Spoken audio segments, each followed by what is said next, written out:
je suis d'accord sur son analyse aussi d'après-match, quand il dit le plan, vous pouvez me parler du plan de jeu, que je me suis trompé ou pas trompé, mais quand on prend 2 buts en 6 minutes, dont un sur coup de pied arrêté, tu es mené 2-0 au bout de 6 minutes, c'est vrai que c'est compliqué de parler de plan de jeu derrière, parce que psychologiquement, il y a une approche qui est complètement différente.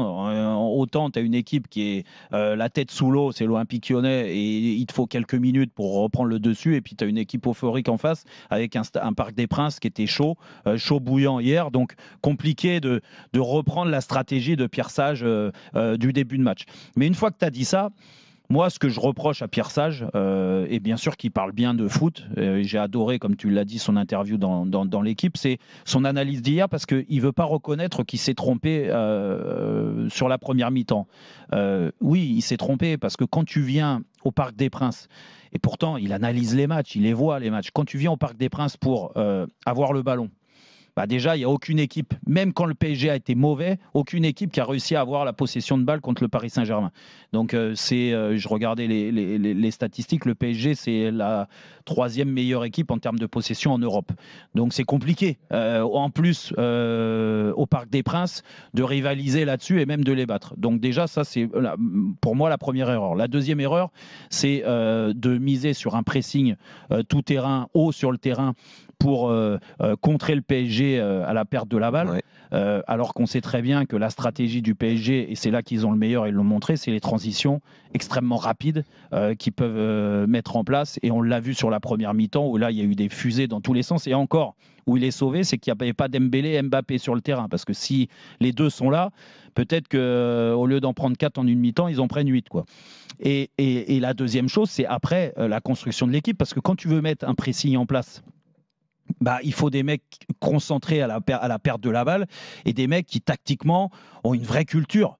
Je suis désolé, mais quand tu joues avec Benrahma et Cherki, rien que ces deux-là, je ne parle même pas de Lacazette, parce qu'il y a un attaquant de pointe et je ne vais pas lui tomber dessus, parce que Lacazette fait beaucoup d'efforts depuis qu'il est revenu à Lyon.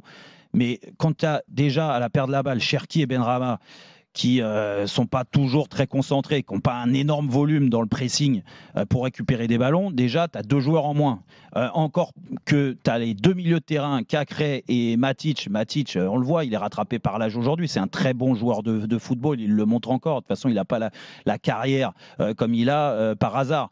Mais aujourd'hui, Matic, quand tu lui mets un peu de rythme autour, tu lui demandes de courir, de faire des montées de 20-30 mètres, il a du mal sans le ballon. Tu vas aller le faire. Donc, pour moi, les 2 grosses erreurs, elles ont été là dans la stratégie de Pierre Sage, et c'est de ne pas le reconnaître. Après, nous dire que la deuxième mi-temps t'a changé et que ça a stabilisé en mettant 5 défenseurs et puis densifiant ton équipe à 40 mètres de ton but. Oui, mais là, on est passé par là. Quand tu mènes 3-0 ou 4-1 à la mi-temps, comme le PSG, bien sûr que le PSG en a fait un peu moins et qu'il y avait de la gestion totale. Et de toute façon, on l'a vu dans les changements de Luis Enrique. Donc oui, c'était un non-match. Il était aussi un petit peu jugé sur ce match-là. Il nous a déçus. Moi, il m'a déçu. Je pensais qu'il aurait une approche complètement différente. Mais bon, après, pour autant, je ne vais pas lui couper la tête et dire, voilà, il n'est pas au niveau. Mais pour l'instant, c'est vrai que sur les matchs où il doit élever son niveau, bah, il a du mal à faire transpirer quelque chose à son équipe. Du gars, il s'est un peu enflammé hier, Pierre Sage ? Oui, il a été puni. Il est arrivé avec une équipe ultra ambitieuse, voilà, pas face à un Paris Saint-Germain qui était euphorique, pour qui tout fonctionne actuellement. C'est vrai que quand on regarde les statistiques du match, il y a à peu près autant de frappes pour l'un que pour l'autre, à peu près autant de frappes cadrées, mais après l'efficacité des Parisiens, elle est redoutable. Je pense qu'il a sous-estimé cette équipe parisienne, en pensant que peut-être qu'elle marquerait le coup et le pas après sa qualification. Mais c'est vrai qu'il faut reconnaître que cette équipe de Paris, même moi, je ne m'attendais pas à ce qu'elle soit capable de produire ce genre de match avec un turnover aussi important. Donc oui, ça a été une réelle surprise. Je pense qu'il s'est trompé. Je pense qu'il a été pris aussi un peu par l'ambiance générale à Lyon, qui laisse penser que Lyon peut accrocher l'Europe, que Lyon peut faire un comeback. Voilà, moi avant de le juger définitivement, comme je pense qu'il faudra juger définitivement Luis Enrique à la fin de la saison, qui arrive très prochainement, hein, c'est pas dans 6 mois, hein, c'est très rapidement. Je pense qu'il faudra attendre la finale de la Coupe de France. Je pense que c'est là qu'il faudra voir Pierre Sage ce qu'il va mettre en place face au Paris Saint-Germain sur un match qui est à la base, sur une finale qui est à la base assez inespérée. Donc voilà, je pense que on pourra vraiment voir ce qu'il a dans le ventre à ce moment-là. Mais là, pour le coup, c'est vrai qu'il s'est totalement trompé et il a été dans sa composition d'équipe et dans ses intentions de jeu et il a été puni par le Paris Saint-Germain. Louisa, qu'est-ce que tu en penses? Est-ce que ça peut laisser des traces un match comme ça ou est-ce que ça enlève rien de ce qu'a fait Sage depuis qu'il est à Lyon? Non, alors il est vrai qu'après le match, bien sûr, quand on retiendra les failles de cette équipe lyonnaise sur ce match-là, mais ça n'enlève à rien le travail qu'il a fait depuis son arrivée. Et quand on parle de finale de Coupe de France, ce sera un tout autre match. Donc voilà, un contexte complètement différent qui ne ressemblera pas certainement au match d'hier. Après, pour hier, moi je suis d'avis de Christophe et de Jérôme. Il a eu trop d'ambition dans le jeu, trop d'ambition dans la composition de départ, trop de joueurs offensifs. Matic pas assez accompagné au milieu. Jérôme le disait, il est plus capable de courir et de couvrir autant d'espace seul. Après, malgré la défaite, il y a eu de bonnes choses offensivement. Hier, ils perdent surtout sur leur jeu défensif. Ils n'ont pas été capables de gérer les positions larges du PSG. Ils n'ont pas su s'organiser, notamment sur la largeur et entre Benrahma, Nouama et les latéraux. Donc, le petit regret, moi, c'est qu'ils n'ont pas su se réadapter après les buts pris rapidement. Donc, voilà, tactiquement, ils n'ont pas su s'adapter à ce que proposait le PSG.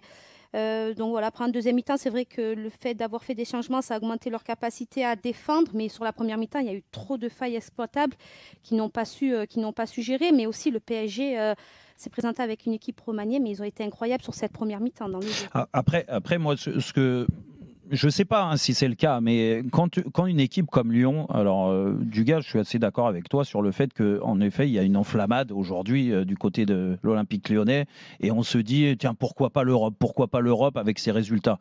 Et à juste titre, ils sont remontés, ils sont revenus de nulle part, et là, ils montrent le bout de leur nez.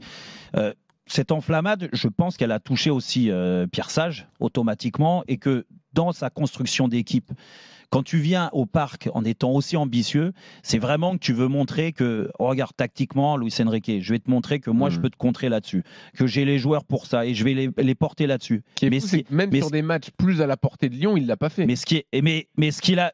Oui, c'est vrai, c'est vrai. Et où il a minimisé la chose aussi, c'est que ces matchs, et là, lui, il les découvre, il est inexpérimenté là-dessus.